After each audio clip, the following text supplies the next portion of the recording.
ایک شخص کو حضور نے دیکھا، اس نے میلے کچیلے کپڑے پہنے، تو حضور نے ٹھنڈی آہ بھری، فرمایا کاش یہ دھو کے کپڑے پہنتا۔ ایک شخص کو دیکھا بال بکھرے ہیں، کنگھی نہیں کی، تو حضور فرمانے لگے کاش یہ کنگھی کر لیتا۔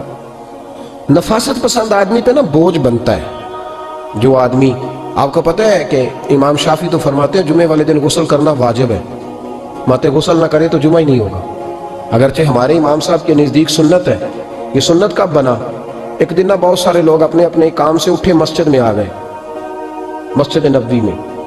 کوئی کسان تھا تو کھیت سے اٹھ کے آ گیا، کوئی مزدور تھا تو مزدوری سے اٹھ کے آ گیا۔ تو مسجد میں جب بہت سارے لوگ جمع ہوئے نا تو بعض لوگوں کو دقت محسوس ہوئی، تو رسول کریم علیہ السلام نے فرمایا کتنا ہی اچھا ہو کہ تم جمعے والے دن نہا کے آیا کرو۔ بس وہ صحابہ کا مزاج ہمارے والا نہیں تھا کہ تفصیل بتائیں، حکمت بتائیں، ملے گا کیا، ثواب کتنا، نہ نہائے تو گناہ، یہ کوئی نہیں۔ حضور نے کہا کہ نہا کے آؤ تو کتنا ہی اچھا ہے۔ پھر کسی صحابی نے کبھی بھی بغیر غسل کیے جمعہ ادا ہی نہیں کیا، کسی نے بغیر غسل کے کبھی جمعہ ادا ہی نہیں کیا نا۔ اسلام بڑا خوبصورت دین ہے۔ حضور نے فرمایا جو کچا پیاز کھائے وہ مسجد نہ آئے، پہلے مسواک کرے، دانت صاف کرے پھر آئے۔ نبی پاک صلی اللہ علیہ وسلم نے فرمایا جو کچی مولی کھائے مسجد نہ آئے۔ مولی کھانا جائز ہے، پیاز کھانا جائز ہے، لیکن منہ سے بدبو آتی ہے۔ نبی پاک علیہ السلام کا ظاہری حسن کیا بات ہے۔ میلاد مبارکہ میں نبی پاک علیہ السلام کی جو چیز بڑی کھل کے واضح آتی ہوتی ہے وہ رسول اللہ کا حسن و جمال ہے۔ آپ کی والدہ سیدہ طیبہ طاہرہ حضرت سیدہ آمنہ رضی اللہ تعالیٰ، اماں جی کہتی ہیں کہ میرے محبوب جب میرے بطن اقدس میں آئے تو جو تکالیف عورتوں کو ہوتی ہے مجھے ان میں سے کوئی تکلیف بھی نہیں ہوئی، اور اماں جی کہتی ہیں مجھے کبھی کوئی ثقل، کوئی بوجھ محسوس نہیں ہوا، اور فرماتی ہیں کہ جو ولادت کے وقت لوگوں کو، عورتوں کو تکلیف ہوتی ہے مجھے وہ بھی نہیں ہوئی، اور فرماتی ہیں کہ نبی کریم علیہ السلام پیدا ہوئے تو ہمیں حضور علیہ السلام کی ناف کو کاٹنا نہیں پڑا، ناف بریدہ پیدا ہوئے، ختنہ شدہ پیدا ہوئے۔ آپ کو پتہ ہے عورتیں غسل دیتی ہیں بچے کو پیدا ہونے کے بعد، لیکن میرے محبوب نے سجدہ ہی کر لیا پیدا ہوتے ہی، امتی امتی کہتے ہوئے پیدا ہوئے۔ حق نے فرمایا کہ بخشا الصلاۃ والسلام، اور پہلے سجدے پر روز ازل سے درود۔ میرے امام فاضل بریلوی کا جو انداز تکلم ہے نا اس کی بھی حد ہی کوئی نہیں، کوئی حد ہی نہیں، کہاں تک ان کی محبت جاتی۔ کہنے لگے پہلے سجدے پہ روز ازل سے درود، یادگاری یہ امت پہ لاکھوں سلام، یادگاری یہ امت پہ لاکھوں سلام۔ بتائیے بغیر وضو کے، بغیر غسل کے سجدہ ہو جاتا ہے؟ تو حضور نے سجدہ کر کے بتایا کہ اللہ نے مجھے پاک صاف پیدا کیا ہے۔ نبی پاک صلی اللہ علیہ وسلم کی والدہ نے جب یہ باتیں ارشاد فرمائیں تو لوگوں نے پوچھا ان سے کہ اماں جی پھر آپ ایک جملے میں بتائیں کہ ماجرا سارا کیا تھا، آخر ایک ولادت تو ہوئی نا، آپ کے وجود اطہر سے ایک بچہ تو نکلا، تو یہ کیا تھا؟ تو سیدہ آمنہ فرمانے لگی خارج منی نور، بس میرے وجود سے ایک نور نکلا، بس میرے وجود سے ایک، اور روشنی آتی جاتی ہے تو کسی کو تکلیف نہیں دیتی، ایک نور نکلا۔ میرے رسول کریم علیہ السلام کو ظاہری حسن بھی کمال دیا، اور پھر حضور کی نفاست پسندی، صفائی پسندی۔ نبی پاک جب بات کرتے تھے نا تو حضور کے دانتوں سے نور نکلتا، اس کے باوجود حضور ہر وضو کے لیے مسواک کرتے۔ میں نے ہر نماز کے لیے نہیں کہا، میں اپنے لفظوں کا ذمہ دار ہوں۔ کس کے لیے بولے آپ حضرات؟ ہر وضو کے لیے، یعنی اگر نبی پاک نے وضو نماز کے لیے کیا تب بھی مسواک کی، اور اگر قرآن شریف کی تلاوت کے لیے کیا تو پھر بھی مسواک کی، کسی اور موقع کے لیے وضو فرمایا تو پھر بھی مسواک کی۔ اور سیدہ عائشہ فرماتی ہے جب بھی حضور گھر سے نکلنے لگتے پہلے مسواک فرماتے، حالانکہ رسول پاک کے دندان اقدس تو نور والے تھے، ضرورت ہی نہیں تھی۔ ہماری تعلیم کے لیے نفاست پسندی۔ ایک بات میں نے شروع کرنی ہے پر آپ نے ناراض نہیں ہونا، پہلے وعدہ کر لیں، جڑے نہیں بولے انہوں نے کی رہا ہو جانا ہے، چلو ہو جائے جی، کوئی گل نہیں، خیر ہے، ہو جائے آپ ناراض۔ نبی پاک نے بڑی مونچھیں نہیں پسند کی، حضور کو اچھی نہیں لگتی۔ ایک بات پوچھتا ہوں آپ سے، یہ درد دل ہے میرا اور صرف سمجھانے کے لیے عرض کر رہا ہوں، کوئی تنقید نہیں، اللہ تعالیٰ مجھے نیت کا وضو عطا کرے۔ ایک بات بتانا، اگر بہو کھانا پکا کے لائے اور سالن سے بال نکل آئے تو پھر اس کا کیا حال ہوتا ہے؟ کئی تو بوڑھے پلیٹ اٹھا کے دیوار میں مارتے ہیں، ایسے ہی ہوتا ہے نا بھئی یہ کیا ہے؟ اور اگر کبھی روٹی سے نکل آئے تو بیوی صاحبہ کا کیا حال ہوتا ہے؟ یہ کوئی طریقہ ہے کھانا پکانے کا؟ اور اللہ تعالیٰ معاف کرے، اگر کبھی ہوٹل میں چلے جائیں امیر لوگ 15,000 کا ڈنر کرنے، تو وہاں کسی سالن کی پلیٹ سے بال نکل آئے تو پھر تو پیسے کیا دینے ہیں، پھر تو ان کو اور جرمانہ ہو جاتا ہے۔ یہ تو سارے بال نکل آئے تو مشکل. اور ویسے بھی جو نفاست ہے نا طبیعت کی، اس پر بوجھ بنتا ہے. بال کھانے میں ہو، آٹے میں ہو تو بوجھ بنتا ہے. تو بڑی مونچھوں والا دوست، بھائی، بزرگ جب پانی پیے گا تو بال پانی میں جائیں گے کہ نہیں جائیں گے؟ حکیم اور ڈاکٹر کہتے ہیں کہ کینسر کے مرض کا خطرہ ہے. اب باقی بھی راضی نہ ہوں. حضور نے بڑی مونچھیں بھی پسند نہیں کی اور چھوٹی داڑھی بھی پسند نہیں کی. حضور نے فرمایا داڑیاں بڑھاؤ، مونچھوں کو پست کرو، مشرکین کی مخالفت کرو.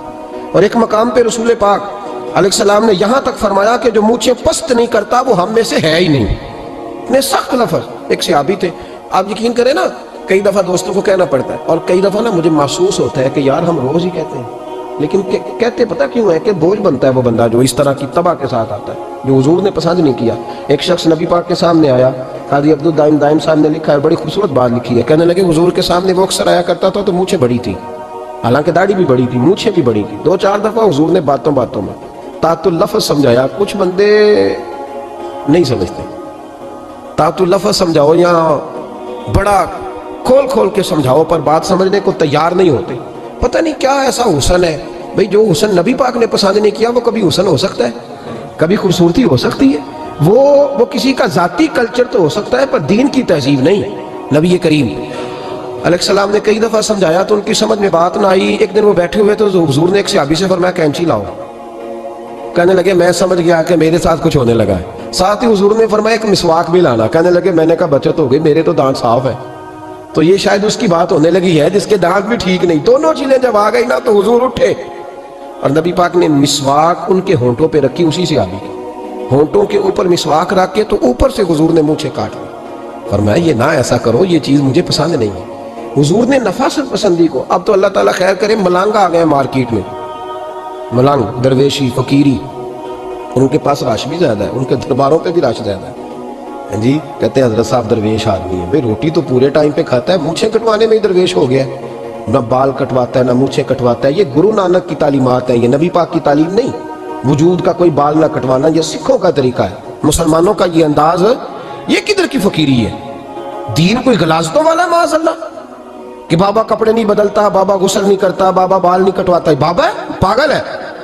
قطعی طور پر کوئی فقیری نہیں. فقیری صرف وہ ہے جو میرے نبی نے کیا ہے. ایک شخص کو حضور نے دیکھا، اس نے میلے کچیلے کپڑے پہنے تو حضور نے ٹھنڈی آہ بھری، فرمایا کاش یہ دھو کے کپڑے پہنتا.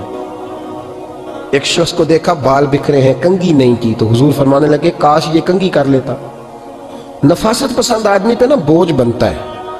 جو آدمی، آپ کو پتہ ہے کہ امام شافعی تو فرماتے ہیں جمعے والے دن غسل کرنا واجب ہے. ماتے غسل نہ کرے تو جمعہ ہی نہیں ہوگا. اگرچہ ہمارے امام صاحب کے نزدیک سنت ہے. یہ سنت کب بنا؟ ایک دن نہ بہت سارے لوگ اپنے اپنے کام سے اٹھے مسجد میں آ گئے، مسجد نبوی میں. کوئی کسان تھا تو کھیت سے اٹھ کے آ گیا، کوئی مزدور تھا تو مزدوری سے اٹھ کے آ گیا. تو مسجد میں جب بہت سارے لوگ جمع ہوئے نا تو بعض لوگوں کو دقت محسوس ہوئی. تو رسول کریم علیہ السلام نے فرمایا کتنا ہی اچھا ہو کہ تم جمعے والے دن نہا کے آیا کرو. بس وہ صحابہ کا مزاج ہمارے والا نہیں تھا کہ تفصیل بتائیں، حکمت بتائیں، ملے گا کیا، ثواب کتنا، نہ نہائے تو گناہ، یہ کوئی نہیں. حضور نے کہا کہ نہا کے آؤ تو کتنا ہی اچھا ہے. پھر کسی صحابی نے کبھی بھی بغیر غسل کیے جمعہ ادا ہی نہیں کیا.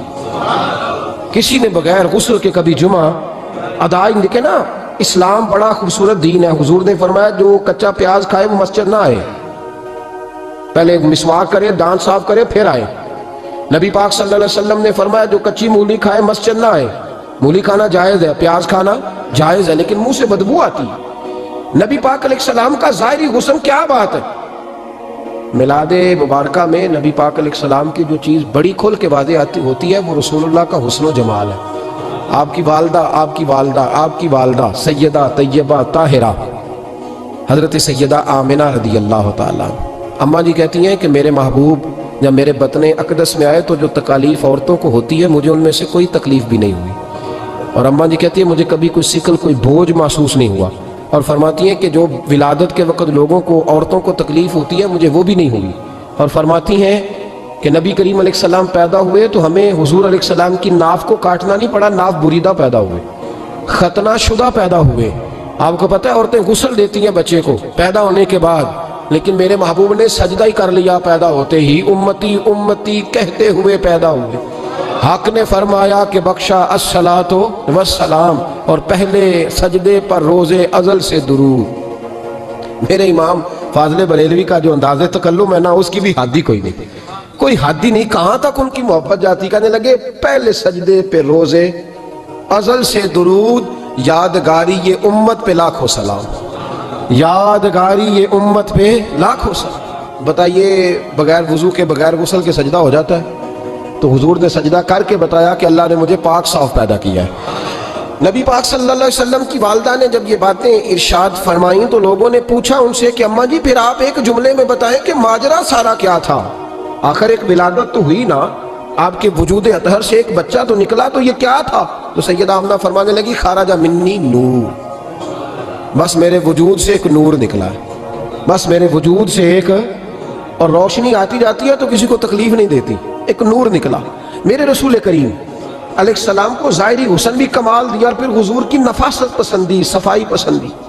نبی پاک جب بات کرتے تھے نا تو حضور کے دانتوں سے نور نکلتا، اس کے باوجود حضور ہر وضو کے لیے مسواک کرتے. میں نے ہر نماز کے لیے نہیں کہا، میں اپنے لفظوں کا ذمہ دار ہوں. کس کے لیے بولے آپ حضرات؟ ہر وضو کے لیے. یعنی اگر نبی پاک نے وضو نماز کے لیے کیا تب بھی مسواک کی، اور اگر قرآن شریف کی تلاوت کے لیے کیا تو پھر بھی مسواک کی، کسی اور موقع کے لیے وضو فرمایا تو پھر بھی مسواک کی. اور سیدہ عائشہ فرماتی ہے جب بھی حضور گھر سے نکلنے لگتے پہلے مسواک فرماتے. حالانکہ رسول پاک کے دندان اقدس تو نور والے تھے، ضرورت ہی نہیں تھی. ہماری تعلیم کے لیے نفاست پسندی. ایک بات میں نے شروع کرنی ہے پر آپ نے ناراض نہیں ہونا، پہلے وعدہ کر لیں. جڑے نہیں بولے انہوں نے نکیر آتا ہو جانا ہے، چلو ہو جائے کوئی گل نہیں، خیر ہو جائے آپ ناراض. نبی پاک نے بڑی مونچھیں نہیں پسند کی، حضور کو اچھی نہیں لگتی. ایک بات پوچھتا ہوں آپ سے، یہ درد دل ہے میرا اور صرف سمجھانے کے لیے عرض کر رہا ہوں، کوئی تنقید نہیں. اللہ تعالیٰ مجھے نیت کا وضو عطا کرے. ایک بات بتانا، اگر بہو کھانا پکا کے لائے اور سالن سے بال نکل آئے تو پھر اس کا کیا حال ہوتا ہے؟ کئی تو بوڑھے پلیٹ اٹھا کے دیوار میں مارتے ہیں، ایسے ہی ہوتا ہے نا بھئی یہ کیا ہے. اور اگر کبھی روٹی سے نکل آئے تو بیوی صاحبہ کا کیا حال ہوتا ہے؟ یہ کوئی طریقہ ہے کھانا پکانے کا؟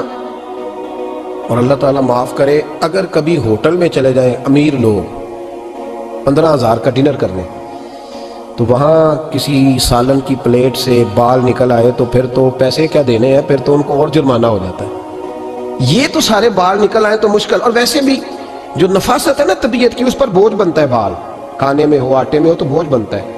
تو بڑی مونچھوں والا دوست، بھائی، بزرگ جب پانی پیے گا تو بال پانی میں جائیں گے کہ نہیں جائیں گے؟ حکیم اور ڈاکٹر کہتے ہیں کہ کینسر کے مرض کا خطرہ ہے. اب باقی بھی راضی نہ ہوں. حضور نے بڑی مونچھیں بھی پسند نہیں کی اور چھوٹی داڑھی بھی پسند نہیں کی. حضور نے فرمایا داڑھیاں بڑھاؤ، مونچھوں کو پست کرو، مشرکین کی مخالفت کرو. اور ایک مقام پہ رسول پاک علیہ السلام نے یہاں تک فرمایا کہ جو مونچھیں پست نہیں کرتا وہ ہم میں سے ہے ہی نہیں. اتنے سخت لفظ. ایک صحابی تھے، آپ یقین کریں نا، کئی دفعہ دوستوں کو کہنا پڑتا ہے، اور کئی دفعہ نا مجھے محسوس ہوتا ہے کہ یار ہم روز ہی کہتے ہیں، لیکن کہتے پتہ کیوں ہے کہ بوجھ بنتا ہے وہ بندہ جو اس طرح کی طبع کے ساتھ آتا ہے، جو حضور نے پسند نہیں کیا. ایک شخص نبی پاک کے سامنے آیا، قاضی عبدالدائم دائم صاحب نے لکھا ہے، بڑی خوبصورت بات لکھی ہے. کہنے لگے حضور کے سامنے وہ اکثر آیا کرتا تھا تو مونچھیں بڑی تھی، حالانکہ داڑھی بھی بڑی تھی، مونچھیں بھی بڑی تھی. 2-4 دفعہ حضور نے باتوں باتوں میں تات اللفظ سمجھایا. کچھ بندے نہیں سمجھتے. تات اللفظ سمجھاؤ یا بڑا کھول کھول کے سمجھاؤ پر بات سمجھنے کو تیار نہیں ہوتے. پتہ نہیں کیا ایسا حسن ہے بھئی، جو حسن نبی پاک نے پسند نہیں کیا وہ کبھی حسن ہو سکتا ہے، کبھی خوبصورتی ہو سکتی ہے. وہ کسی کا ذاتی کلچر تو ہو سکتا ہے پر دین کی تہذیب نہیں. نبی کریم علیہ السلام نے کئی دفعہ سمجھایا تو ان کی سمجھ میں بات نہ آئی. ایک دن وہ بیٹھے ہوئے تو حضور نے ایک صحابی سے فرمایا کینچی لاؤ. کہنے لگے میں سمجھ گیا کہ میرے ساتھ کچھ ہونے لگا ہے. ساتھ ہی حضور نے فرمایا ایک مسواک بھی لانا. کہنے لگے میں نے کہا بچت ہو گئی، میرے تو دانت صاف ہے. تو یہ شاید اس کی بات ہونے لگی ہے جس کے دانت بھی ٹھیک نہیں. دونوں چیزیں جب آ گئی نا تو حضور اٹھے اور نبی پاک نے مسواک ان کے ہونٹوں پہ رکھی. اسی سے آبی ہونٹوں کے اوپر مسواک رکھ کے تو اوپر سے حضور نے مونچھیں کاٹ لی. فرمایا یہ نہ ایسا کرو، یہ چیز مجھے پسند نہیں ہے. حضور نے نفاست پسندی کو. اب تو اللہ تعالیٰ خیر کرے، ملانگ آ گئے مارکیٹ میں، ملانگ، درویشی، فقیری. ان کے پاس رش بھی زیادہ ہے، ان کے درباروں پہ بھی رش زیادہ ہے. جی کہتے ہیں حضرت صاحب درویش آدمی ہے. بھئی روٹی تو پورے ٹائم پہ کھاتا ہے، مونچھیں کٹوانے میں ہی درویش ہو گیا ہے. نہ بال کٹواتا ہے نہ مونچھیں کٹواتا ہے. یہ گرو نانک کی تعلیمات ہے، یہ نبی پاک کی تعلیم نہیں. وجود کا کوئی بال نہ کٹوانا یہ سکھوں کا طریقہ ہے. مسلمانوں کا یہ انداز، یہ کدھر کی فقیری ہے؟ دین کوئی غلاظتوں والا معاذ اللہ کہ بابا کپڑے نہیں بدلتا، بابا غسل نہیں کرتا، بابا بال نہیں کٹواتا. بابا ہے؟ پاگل ہے. قطعی طور پر کوئی فقیری نہیں. فقیری صرف وہ ہے جو میرے نبی نے کیا ہے.